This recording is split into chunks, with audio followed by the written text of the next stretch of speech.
man. It's the Cornerman Radio, Barzini, Boxingeye. All right. Billy Joe Saunders is fighting his mandatory. And there's a guy I can't pronounce his name. Maybe Boxingeye knows his name. They had a heated press conference in April. It was crazy. This guy is a top 10. He's rated in the Ring Magazine top 10. He's rated in ESPN top 10 in the 160 division.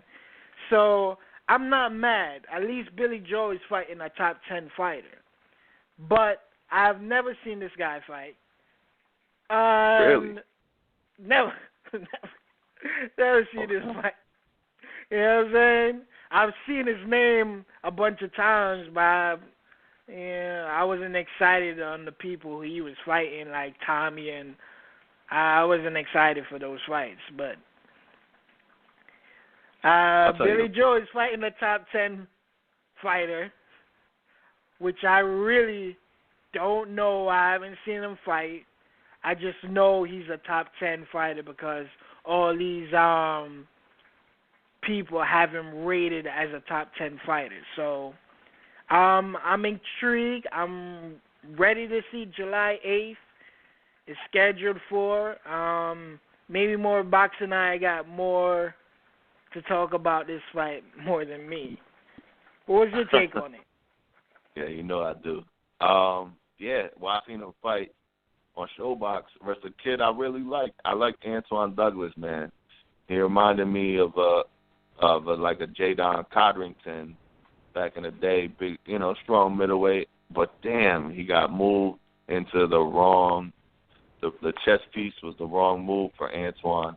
And Khurtsidze, he's a short, older dude, I think late 30s, and they just didn't see it coming, and he knocked out Antoine Douglas in the hell of, Antoine showed a lot of heart, but this guy wings punches and he's got pop, and Billy Joe's just got to be careful, man.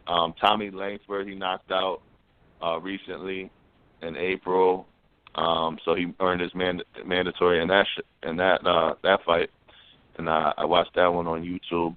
But to me, I don't see Khurtsidze is dangerous. With he's a wild looping type of fighter coming forward, but Billy Joe has enough boxing ability to me where it's like, bro, I see him sticking and moving, jabbing to the body. Billy Joe's got to do better than he did last time out. He's got to look better. He's got to come in like he did against Andy Lee in that type of shape, and Billy Joe should be able to move and outbox this guy and just play. And that's one thing that Billy Joe does good. He can play it safe, and he's smart. He can outthink you. He can use his length and reach on this guy. Because let's be honest, this dude is 5'4" or 5'5", some shit like that. Billy Joe is 5'11". He's gonna have a serious height advantage on this dude, and obviously a reach advantage on this guy. Billy Joe should pick him apart. This guy, he's going to try to catch Billy Joe with a looping right hand. That's his only fucking hope, And Billy Joe's got a good chin. We've seen him get hit with Andy Lee and by Andy Lee a few times, and he was able to take it. He was very careful in the Andy Lee fight after he dropped Andy Lee. But, I mean, personally, last thing, breakdown, Billy Joe is going to outbox this dude. This dude might get Billy Joe on the ropes a few times, make it look ugly. But nah, Billy Joe's going to keep him in the center of the ring, pick him off, body, jab into the body, quick, just out-quick him, bro. He's going to out-quick this dude, man. I can't see any way Khurtsidze wins, bro. I just can't.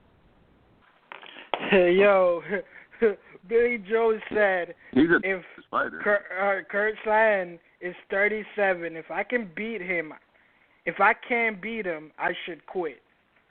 He's really 38, but Billy Joe said that's funny. He said if I can't beat him, I should quit boxing. I'm very intrigued. They call him the mini Mike Tyson. He's 5'4". He's my height. Savage. He's a savage. He fights like a savage. I'm gonna tune in for this fight. I'm definitely tuning in for this fight. But I have enough faith in Billy Joe's boxing ability, man. And I mean, like I said, I'm shitting on this dude's height or whatever, but he's beaten taller guys already. So height ain't a thing. It's just you got to be able to be smart in there and be a high-level boxer, and I believe Billy Joe Saunders is a high-level boxer.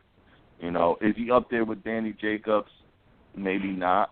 I mean, or Golovkin or Canelo at that level? Maybe, maybe not. We got to see. You know what I'm saying? He beat Chris Eubank. You know, he's beaten Andy Lee smartly.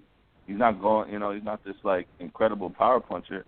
But if any of you watch Billy Joe Saunders, he's a slick type of he's a slick white boy in there. You know? He is. Right. So, I think he could be slick. Billy Joe got to be slick. This fight. Yeah, I'm picking Billy Joe. I put my money on Billy Joe and be confident, to be honest with you. I'd be worried about him getting chin checked from, like, a fucking weird, looping, fucking Khurtsidze right hand, Maidana type. This dude is, like, uglier than Maidana, the way he goes in there. Like, he was lobbing fucking, he was swinging for the fences in that last fight over in the UK, and he caught that dude. Knocked him the fuck out. So, he's dangerous. He's a dangerous dude. Billy Joe knows he's dangerous. Like, he earned this shot versus Billy Joe, too.